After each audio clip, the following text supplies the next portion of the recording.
Hello and welcome. Namaste from New Delhi. You're watching DD India Newshour. I'm Gautam Roy. Coming up over the next 1 hour. Prime Minister Narendra Modi highlights historical and patriotic significance of national song Vande Mataram. Calls it a unifying thread during India's struggle against British rule. India's Ministry of External Affairs says US National Security Strategy 2025 reflects and underscores the importance of US attaches to India as a key partner with multifaceted ties. Syria marks 1 year since the ouster of Bashar al-Assad. Military parades are held in multiple cities.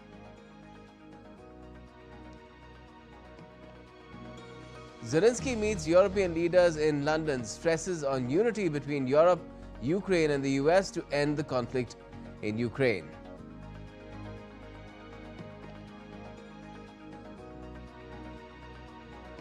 And Paramount says it has countered Netflix's $72 billion offer for Warner Brothers Discovery with a cash bid worth $108.4 billion.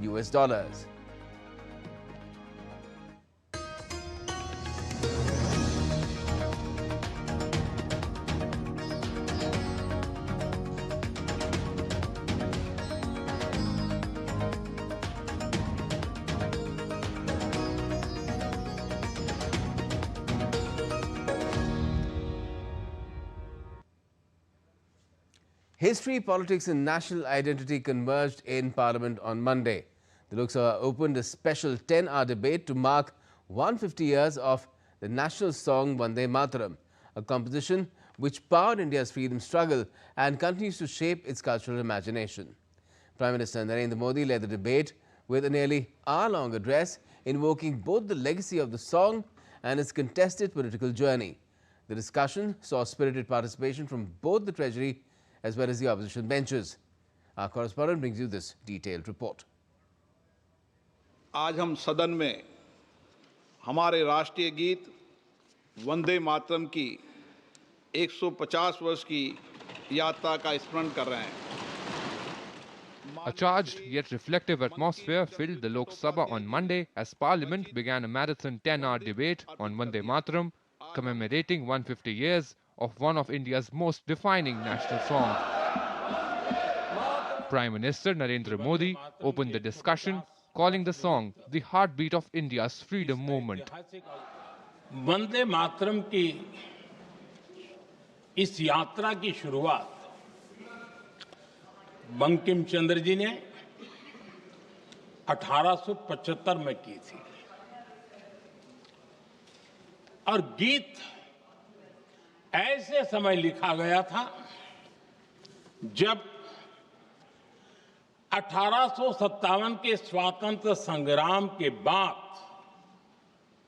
अंग्रेज सल्तनत बौखलाई हुई थी, भारत पर भांति भांति के दबाव डाल रही थी, भांति भांति के जुल्म कर रही थी और भारत के लोगों को मजबूर किया जा रहा था अंग्रेजों के द्वारा. और उस समय उनका जो राष्ट्रीय गीत था, गॉड सेव द क्वीन, इसको भारत में घर घर पहुंचाने का एक षड्यंत्र चल रहा था. ऐसे समय बंकिम दा ने चुनौती दी और ईंट का जवाब पत्थर से दिया और उसमें से वंदे मातरम का जन्म हुआ. Prime Minister also referenced lesser-known episodes, including debates within the Congress in 1937 when certain stanzas of the song were removed. देश का दुर्भाग्य कि 26 अक्टूबर को कांग्रेस ने वंदे मातरम पर समझौता कर लिया. वंदे मातरम के टुकड़े कर दिए. उस फैसले के पीछे नकाब ये पहना गया, चोला ये पहना गया. ये तो सामाजिक सद्भाव का काम है, लेकिन इतिहास इस बात का गवाह है कि कांग्रेस ने मुस्लिम लीग के सामने घुटने टेक दिए और मुस्लिम लीग के दबाव में किया और कांग्रेस का ये तुष्टीकरण की राजनीति को साधने का एक तरीका था। BJP leaders, including Anurag Thakur and Bansuri Swaraj, underlined how Vande Mataram continues to inspire nationalism and cultural pride in today's India. The opposition too made its presence felt. Congress leaders Gaurav Gogoi and Priyanka Gandhi Vadra countered the government's claims. With the Lok Sabha debate set to conclude tonight, attention now shifts to the Rajya Sabha, where Home Minister Amit Shah will open a parallel discussion on Tuesday. From New Delhi, Divyendu Mondel's report for DD India. Tensions between China and Japan continue to rise after a weekend clash involving military aircraft from both the sides. Beijing accuses Japanese fighter jets of entering its training zone, while Tokyo denies the charge and says Chinese pilots targeted its aircraft with fire control radar. The standoff unfolded as China's Liaoning carrier group carried out intense air operations near Okinawa. More in this report. Tensions between China and Japan have continued to intensify following a weekend incident involving both countries' military aircraft. In a developing update on Monday, China accused Japan of harassing its military exercises, claiming Japanese fighter jets entered China's training area without authorization and conducted close reconnaissance. The Chinese Foreign Ministry spokesman said Japan distorted the facts by alleging that Chinese jets used radar illumination against Japanese aircraft.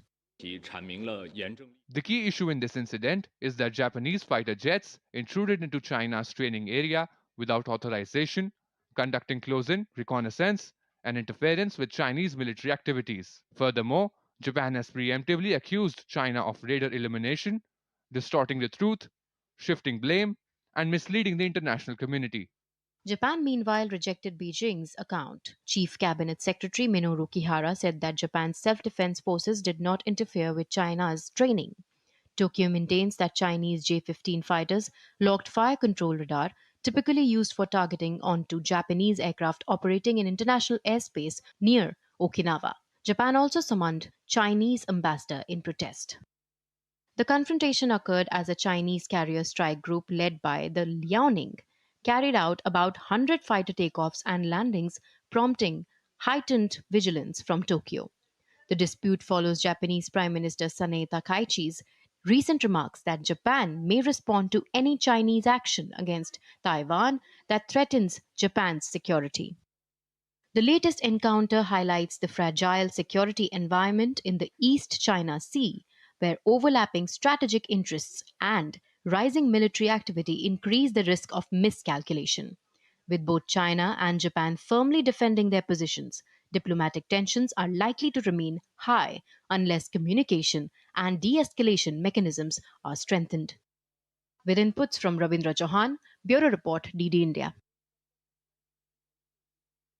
2025 marks an ideological and substantive shift in U.S. foreign policy. The administration has spelled out a new America First foreign policy doctrine, calling India a critical ally for the Indo-Pacific region and beyond. Released on Friday, the NSS suggests that Europe is facing civilizational erasure, but it does not cast Russia or China as a threat to the U.S.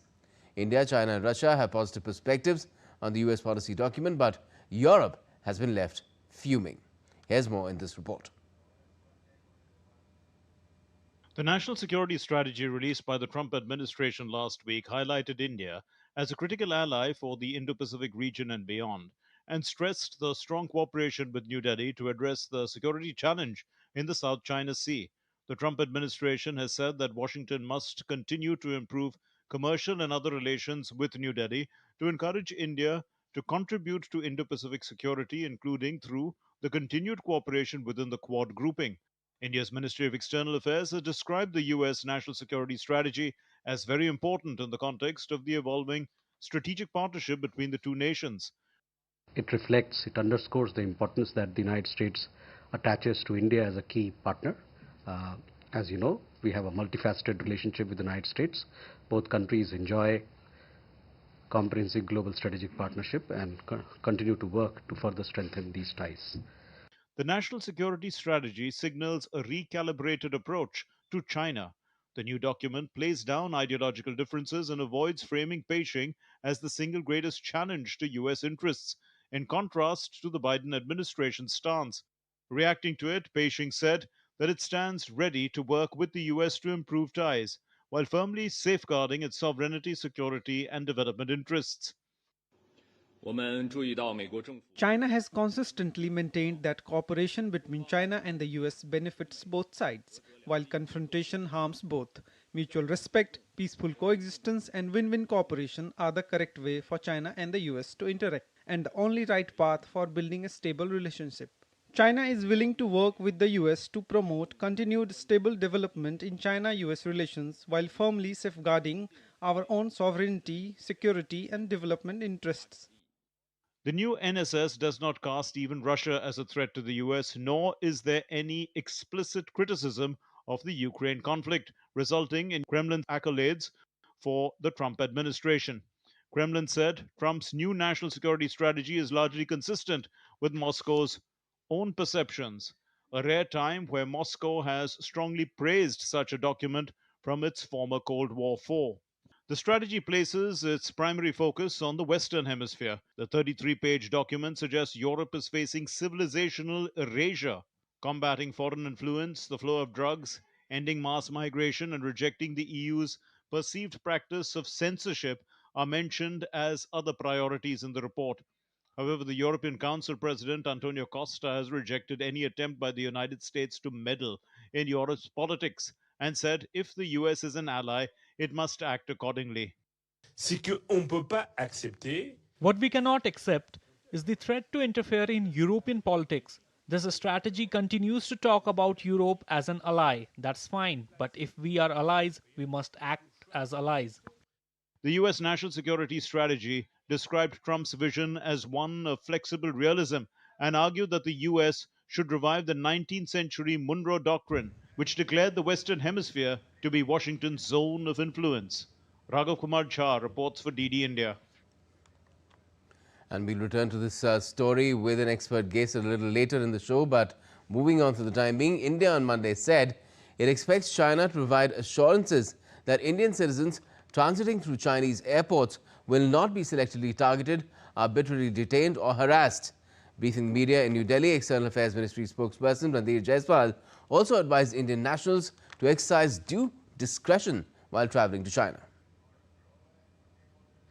We expect the Chinese authorities to provide assurances that Indian citizens transiting through Chinese airports will not be selectively targeted, arbitrarily detained or harassed, and that regulations governing international air travel would be respected by the Chinese side. MEA would advise Indian nationals to exercise due discretion while travelling to China. And still to come on DD India News Hour. At least 5 lives lost in eruption of fresh border fighting between Thailand and Cambodia, leading to thousands evacuating on both sides. EU interior ministers meet in Brussels to discuss an agreement on asylum. And heavy snow blankets northern Japan as winter sets in.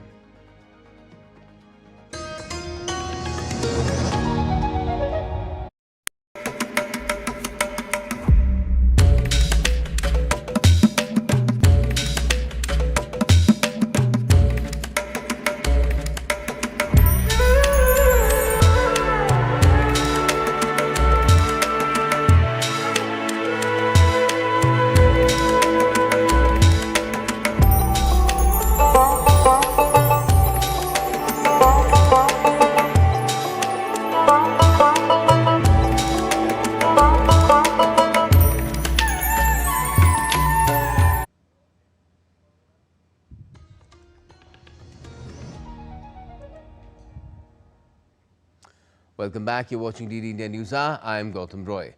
Now, Thailand and Cambodia plunged into open conflict on Monday, once again escalating their border dispute. 1 Thai soldier, 4 Cambodian civilians are dead. Thousands have fled, and both sides have traded accusations of violating the ceasefire. What began as skirmishes has rapidly spiraled into airstrikes, evacuations, and vows of decisive military action by national leaders at both ends. Here's more details. Once again, Thailand and Cambodia are on loggerhead. Thailand launched airstrikes into Cambodia on Monday, igniting fierce clashes across multiple areas along their disputed border. The aerial strikes claimed the lives of at least 4 Cambodian civilians, with more than 10 others left injured. On the Thai side, 1 soldier was killed and 8 more were wounded as the skirmishes escalated into a full-scale combat. Thailand justified the airstrikes as a necessary act of self-defense. Both the nations accused the other of shattering a fragile ceasefire. The outbreak of violence forced thousands of border residents in both the countries to flee their homes. Thai authorities have evacuated approximately 35,000 civilians from frontline villages. At a press briefing, Thai Prime Minister urged calm but stressed that the government will not tolerate any violation of its sovereignty. Thai Foreign Ministry spokesperson said that military action will continue until Thailand's sovereignty and territorial integrity are not being compromised. Thailand never wants to see violence. We insist that Thailand never initiated the clashes or encroached into their land whatsoever. But Thailand will not stand for its sovereignty being violated and will proceed with appropriate measures, caution, and adhere to peace, stability, and uphold humanitarian aspects. Thailand's priority is to protect our sovereignty and territorial integrity. Our military action will continue until Thailand's sovereignty and territorial integrity are not being compromised. Meanwhile, a statement by Cambodia's defense ministry said that the Thai military had launched dawn attacks on its forces at 2 locations following days of provocative actions and added that Cambodian troops had not responded. The Defense Ministry of Cambodia strongly condemns the inhumane and brutal acts. These clearly show that the Thai side violated the ceasefire and the joint declaration between Cambodia and Thailand. India called for both the sides to maintain restraint, urging them to return to the path of dialogue and peace. Thailand and Cambodia, we are closely following the developments there. We hope that both sides will exercise restraint and there will be cessation of hostilities. We urge both sides to return to the path of dialogue and peace. The renewed fighting is a result of the 5 days of combat between Thailand and Cambodia in July this year that killed at least 43 people and displaced around 300,000 on both the sides of the border before a truce took effect. Last month, Thailand paused a follow-on deal saying a landmine blast at the border had wounded several soldiers. In 2024, Thai nationalists questioned a government plan to negotiate with Cambodia to jointly explore offshore energy resources. Bureau Report, DD India. Now, EU countries on Monday backed a significant tightening of Europe's immigration policy, including endorsing the concept of setting up return hubs outside the 27-nation bloc for failed asylum seekers. Interior ministers meeting in Brussels green-lighted a package of measures as European governments are under pressure to take a tougher stance amid a souring of public opinion on migration, which has fueled far-right gains at the ballot box. Put forward by the European Commission earlier this year, the changes need to be approved by the European Parliament before coming into force.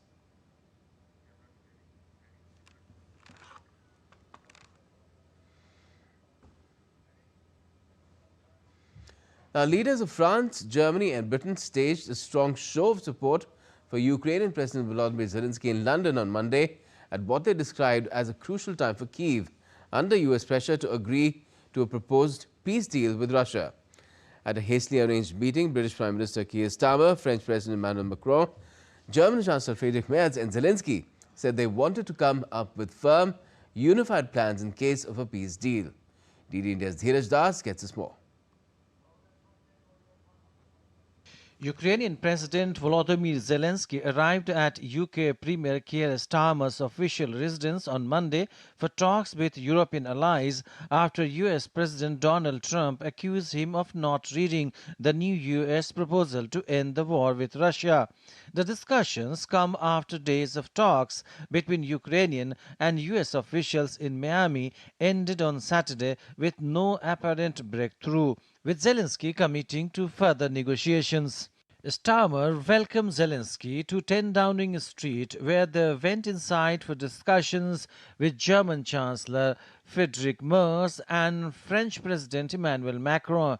Starmer insisted that he would not be pushing Zelenskyy to accept the deal spearheaded by Trump's administration, the initial version of which was criticized by Ukraine's allies as overly favorable to Russia. That we stand with Ukraine, and if there's to be a ceasefire, it needs to be a just and lasting ceasefire. And that's why it's so important that we repeatedly set out the principle that matters about Ukraine for Ukraine. And we stand here to support you in the conflict and support you in the negotiations. Things which are very important for today, I think unity between Europe and Ukraine, and also unity between Europe, Ukraine and the United States. There are some things which we can't manage without Americans, things which we can't manage without Europe, and that's why we need to make some important decisions. We all support Ukraine, and we all support peace and peace negotiations to have a sustainable, a robust peace. And I think we have a lot of cards in our hands. The financing and the furniture of equipment and training programs to Ukraine, the fact that Ukraine is resisting. So we are trying to continue our support for Ukraine, as you know. On the other hand, we are seeing these talks and negotiations in Moscow and in the US. I'm looking forward to hear from you what the outcome of these talks might be. And we are still and remain strongly behind Ukraine and giving support to your country. Zelenskyy said negotiators remain split over territorial concessions in a US-brokered peace plan, a news agency reported on Monday, citing a phone interview with Zelenskyy. According to the report, elements of the US proposal require further discussion on sensitive issues, including security guarantees for Ukraine and control of its eastern territories. Meanwhile, in another development, leaders from 7 EU member states urged the European Union on Monday to move ahead quickly with a proposal to use frozen Russian assets to provide financial aid to Ukraine. Also, British Secretary was in Washington on Monday, where she will meet her US counterpart Marco Rubio. Ukraine is going through one of the most difficult stages in nearly 4 years of war. Russian troops are slowly grinding forward in east, and the Ukrainian cities and towns are plunging into darkness for hours due to intensified Russian strikes on energy grid and other infrastructure. Dheeraj Das report for DD India. Syria is marking 1 year since Bashar al-Assad's fall. Military parades marked the day across cities in the country on Monday as crowds celebrated the moment which reshaped Syria's future. Syria's new president, Ahmad al-Sharaa, marked the occasion by performing dawn prayers at Damascus's Umayyad Mosque. DD India's Nishoy Roy reports.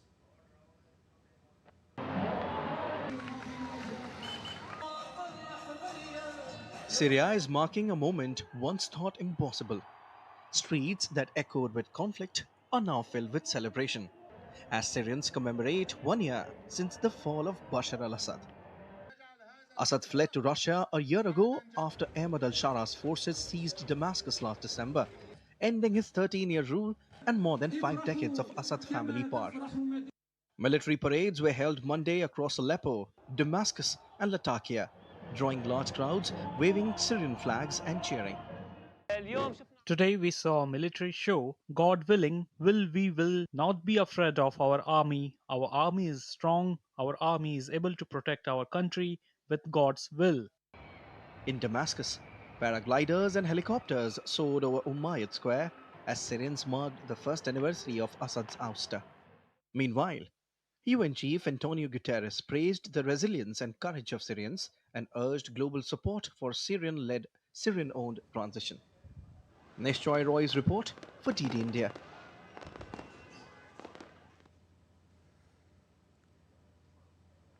Heavy snow has blanketed northern Japan as winter has set in. The country's weather agency has warned people to be wary of avalanches and snow accumulation on power lines. As the northern region witnessed substantial snowfall, cars, parks and stores were seen covered in snow across Japan's Hokkaido.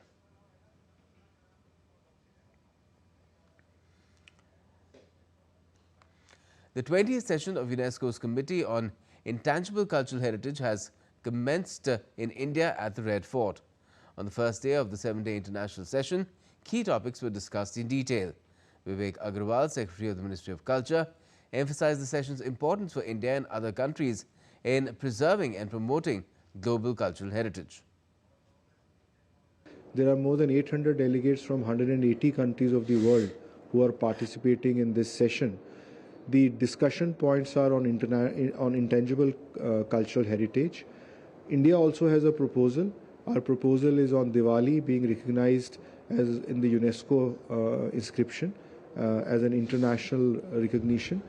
Apart from that, India is also looking at bringing out issues of intangible cultural heritage, in which India has played a primary role in spreading the message of humanity across the globe. So we are looking at multinational inscriptions as well, where countries which have the Indology impact come together with India and we make joint nominations.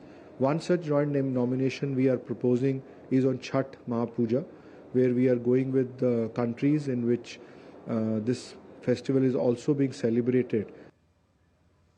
And Prime Minister Modi also shared his thoughts on the 7-day international session on social media platform X.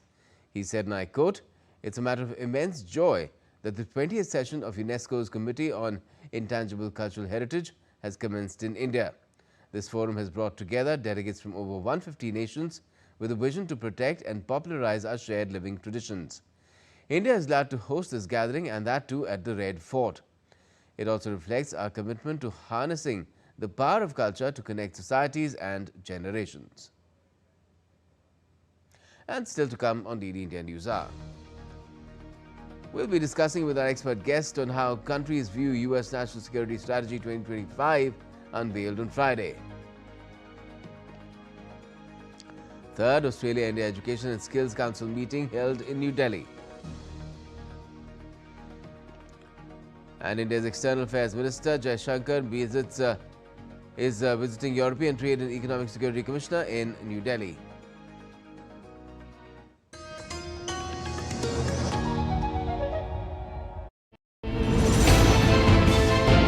Geopolitics and trade deals. Economic challenges amid development.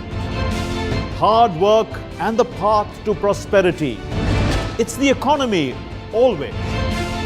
Between walkers, money is what money does and says. Supply creates its own demand. Between the bulls pulls and bears tears.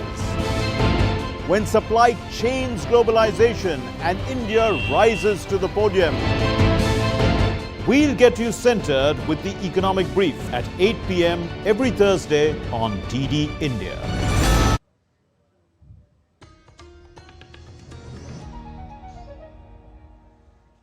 Welcome back. You're watching DD India Newshour. I'm Gautam Roy, and before we go any further, another look at our top stories.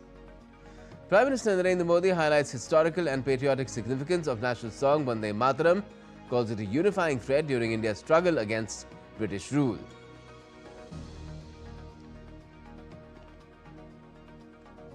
India's Ministry of External Affairs says US National Security Strategy 2025 reflects and underscores the importance that US attaches to India as a key partner with multifaceted ties. And Syria marks 1 year since the ouster of Bashar al-Assad. Military parades are held in multiple cities.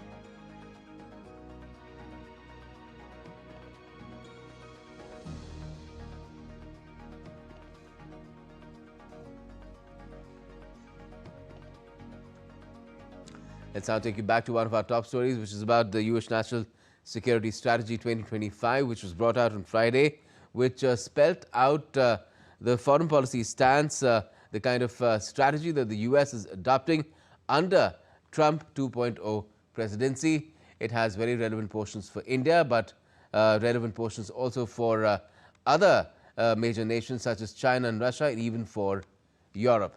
We're joined to talk about it by Meera Shankar, India's former ambassador to the US. Good evening to you, Meera Shankar. What do you make of this policy, especially in terms of how it sort of sees the evolving relationship between America and India, and how India has reacted to it today?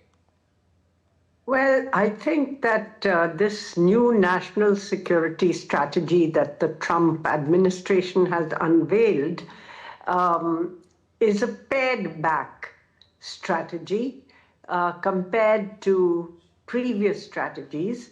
And it basically asserts that the US no longer seeks unilateral global dominance.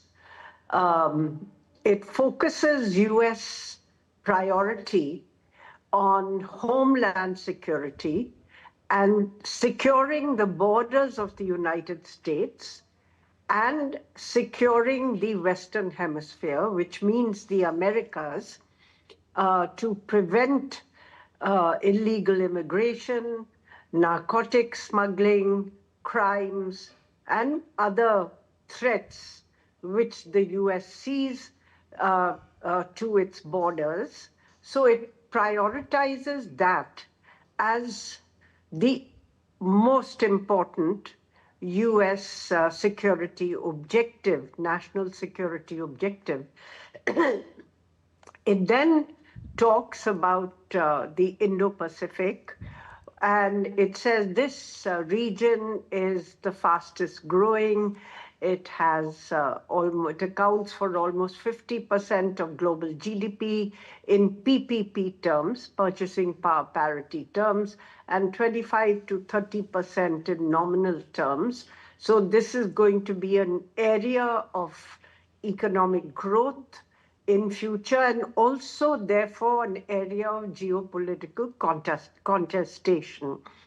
It dwells at length on the relationship with China, and the tone is different from the last national security strategy under Biden, which had talked of China as the one country which has both the intention and increasingly the capacity to challenge the United States.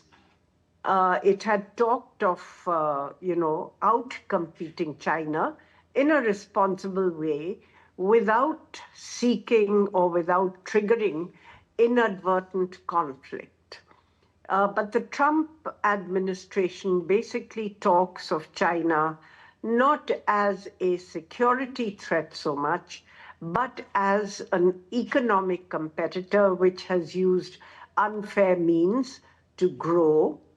And it talks of actually negotiating a rebalancing of trade and economic ties with China. It does talk of doing away with predatory trade practices, intellectual property theft, subsidies, industrial policies, but it does not name China specifically in that context. It's a general kind of approach, though it is fairly clear that they're meaning China. But I think what would be interesting for China is that on Taiwan, it basically says that the US will oppose any unilateral action to, take over Taiwan. And also that it will seek to deter this by a military overmatch, as they call it, which means having sufficient military force to deter China from any military adventure in Taiwan. It does not reiterate that the US supports the one China policy. So in a sense, it's a tougher line on Taiwan, but it also talks about burden sharing with allies and partners so that they take on a greater responsibility for defense in the Indo-Pacific region. It highlights that the importance of Taiwan is not just because it manufactures most of the world's semiconductors, but also because it divides Asia and the Indo-Pacific really into Northeast Asia and Southeast Asia. And therefore, it's very important to preserving the sea lanes of communication open, particularly in the South China Sea. It also talks about preventing, while the US will not seek dominance, they will also seek to deter dominance by any other country in the Indo-Pacific. And they talk of strengthening the economic relationship and other aspects with India in this process. They also talk about India as a partner in ensuring, alternative or de-risking supply chains, particularly in areas such as critical minerals, and also working together in Africa. Yes. So India is mentioned in the context of the Indo-Pacific, and the US emphasizes the need to strengthen commercial, economic, and other aspects of the relationship with India. With regard to Europe, there is a remarkable shift in the way in which the US portrays Russia in the national security strategy. The Biden administration strategy had talked of Russia as an imminent or immediate threat, a security threat, and one that the US would seek to contain. And this national security strategy, on the other hand, talks about reintegrating Russia, but, stabilizing the situation within Europe and also re-establishing strategic stability with Russia. I think that point comes across many times. It emphasizes that the importance of ending the Ukraine conflict is not only to, help Europe overcome the weaknesses that it is facing today, including in terms of a depressed economy, but also to, prevent expansion of the war inadvertently or even advertently, and to restore strategic stability with Russia. It talks of the possibility that Europe faces what it calls civilizational erasure, and that, this is because that's a reference to migration as well. Yeah, and I think it talks of the lack of democracy and Europeans, subverting democracy. I think more in the context of the fact that the right-wing populist movements, which are basically anti-immigrant, have, been, in a sense, sought to be kept out of the legitimate European political framework. And of course, he says that this is why also that the voices of so many people in Europe who actually want peace in Ukraine are not being heard. They are being suppressed. And he also says that peace is essential so that they can rebuild Ukraine and that it can survive as a viable state. So a very strong message there to the Europeans, which I'm sure they won't be very happy with. And it also talks about, how Europe's energies and innovative capacities are curbed by their excessive regulatory framework, including through institutions such as the EU. So all in all, not a very happy message for Europeans. And I think they have rejected US interference, in a sense, Yes. in their political affairs. And those who expected that the US might also spell out, because these were part of previous similar documents, its stance on, say for that matter, I mean, security is terrorism is a major threat to security of all kinds, non-state actors and everything, and even the issues of climate change not mentioned at all. Yes, well, that's on par with the Trump administration's denial of the whole issue of climate change. On the other hand, it talks about how the US will resume, energy production and become a major, which will become a major force for US prosperity. And It talks about reindustrialization. actually, yeah, it talks about also about cutting back or pulling back from the Middle East because it has, unnecessarily dominated US strategy or security strategy in the past because of energy dependence. Now the US is no longer dependent on the Middle East for energy, and also many of the crises that were there are perhaps moderating. So the US believes that in the medium to long term, it will thin down its deployments and shift greater attention to the Indo-Pacific. Yes. It also talks about peace through strength. So building up the military, where it wants to spend $1 trillion on shoring up its military strength, particularly in the areas of nuclear, space, and undersea, and automatic systems. So it's not that the US is going to actually cut back on its defense. It plans actually to increase military spending by a very significant amount, even though, where the budget is going to come from still remains a question. Tariffs. But quite clearly, the US seeks to rebuild its economic dominance into the future.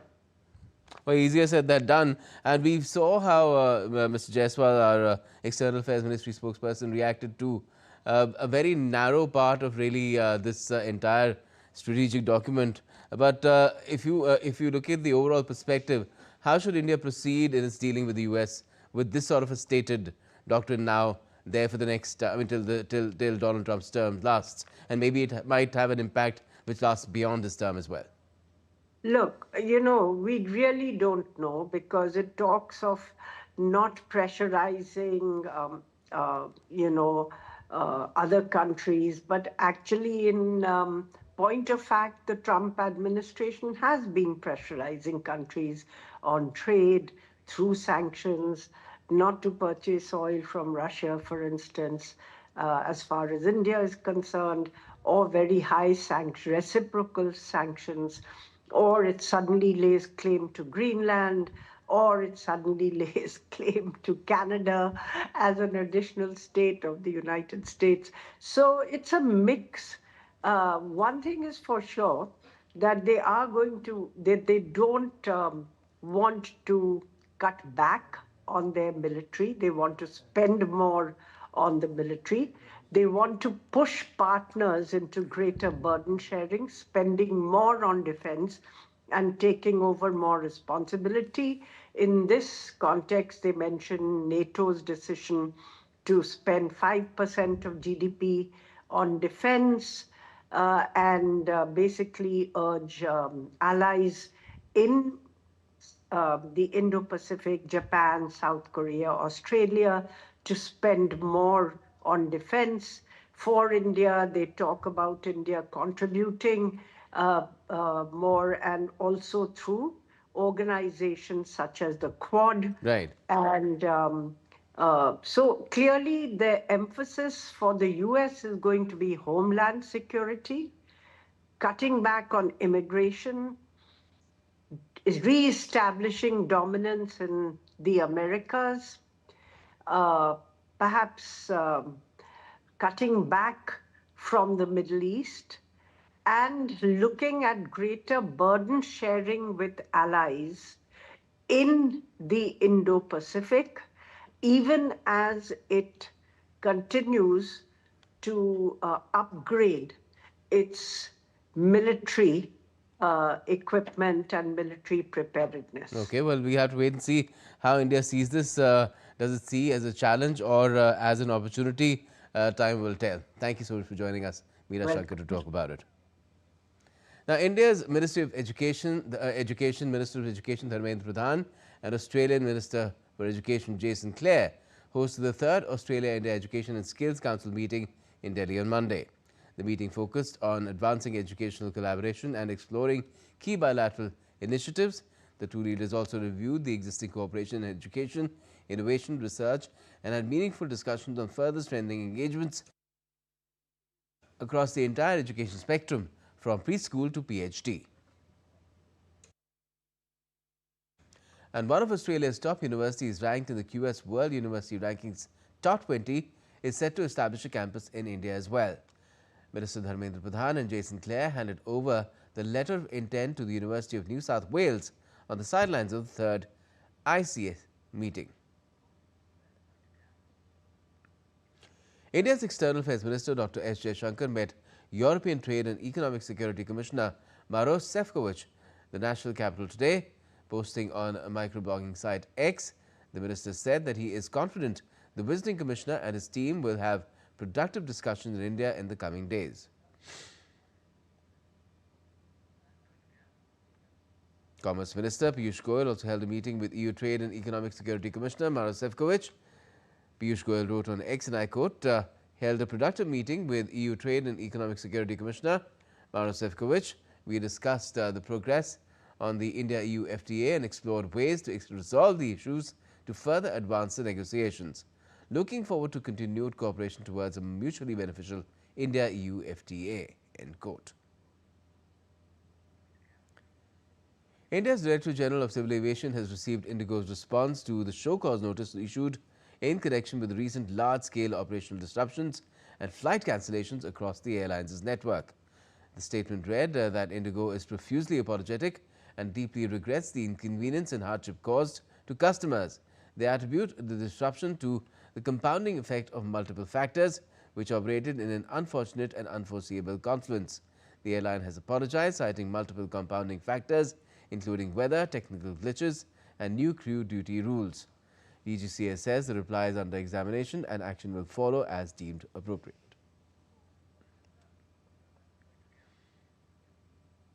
"700 metric tons of emergency relief supplies arrived at Trincomalee on board INS Gharial, strengthening India's humanitarian outreach to Sri Lanka under Operation Sagar Bandhu.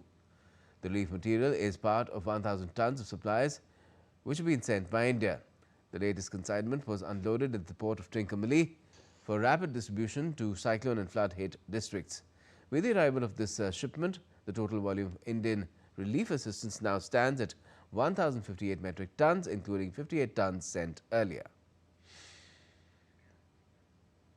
Abu Dhabi Finance Week 2025, the flagship financial event of the Middle East, Africa and South Asian regions, was officially inaugurated on Monday under the patronage of Sheikh Khalid bin Mohammed bin Zayed Al Nahyan, Crown Prince of Abu Dhabi and the chairperson of the Abu Dhabi Executive Council.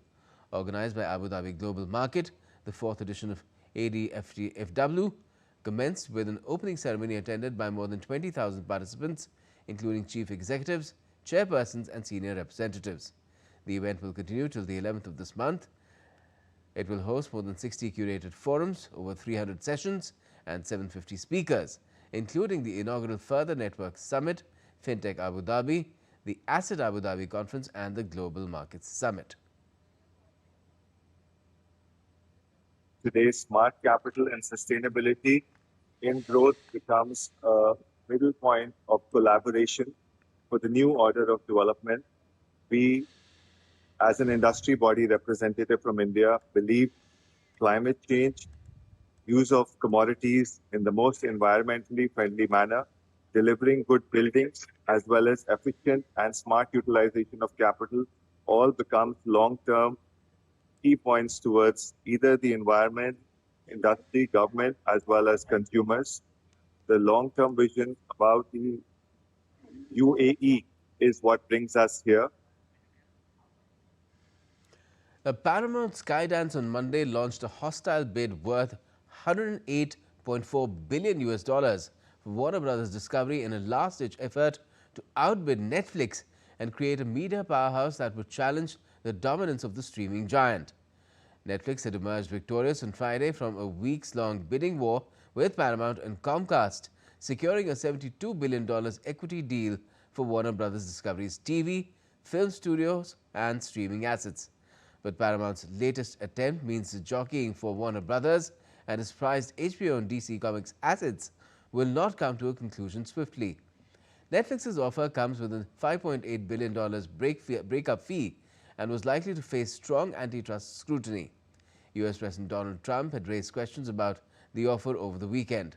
The bid has already drawn sharp criticism from bipartisan lawmakers and Hollywood unions on concerns that it could lead to job cuts as well as higher prices for consumers. Nominations for the 83rd Golden Globes have been revealed, and there were big wins for Netflix, Neon, Warner Brothers, HBO, Apple and Hulu, among others. Among the films, Paul Thomas Anderson's Politically Charged, One Battle After Another leads the nominations with 9, organizers announced Monday, as the race to the Oscars kicked into high gear. Norwegian family dramedy Sentimental Value was second with 8, followed by period horror movie Sinners with 7 and Shakespeare family drama Hamnet with 6. Wicked for Good ended up with 5, a disappointing showing for the smash hit musical, which failed to secure a nod for Best Musical or Comedy.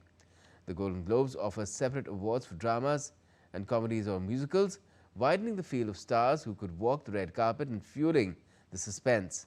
One Battle After Another, which centers on an aging revolutionary Leonardo DiCaprio and his teenage daughter, played by Chase Infinity, leads the contenders in the comedy/musical categories.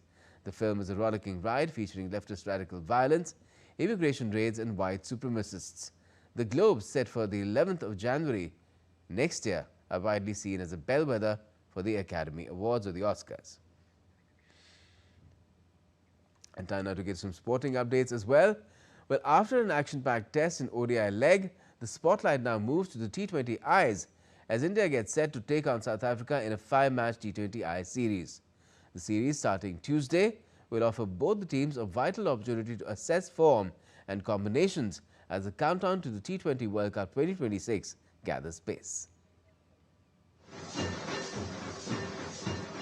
After clinching the 3-match one-day international series 2-1, the focus now shifts to the shortest format as India take on South Africa in a 5-match T20 international series starting on Tuesday in Cuttack. Led by Surya Kumar Yadav, India will look to carry forward their winning momentum as preparations intensify for the T20 World Cup at home next year. India's lineup features several flexible options, with Surya Kumar emphasizing adaptability rather than fixed roles. This series marks an important phase in India's build-up, with the squad aiming for consistency rather than experimentation. India receive a major boost with the return of Hardik Pandya, whose presence brings a much-needed balance to the side. The all-rounder is all fit and ready for his return after sustaining an injury during the Asia Cup. As a result of the injury, he was unable to feature in the ODI and T20I series against Australia and the ODI games at home against South Africa as well. India's T20I vice captain Shubman Gill has been declared fit to play in the opening T20I against South Africa after receiving clearance from the sports science team at the BCCI's Centre for Excellence. Gill completed his rehabilitation program following the neck injury he sustained during the Kolkata test. Jasprit Bumrah and Arshdeep Singh will spearhead the pace attack, while Kuldeep Yadav will lead the spin department, supported by Varun Chakrabarti and Washington Sundar.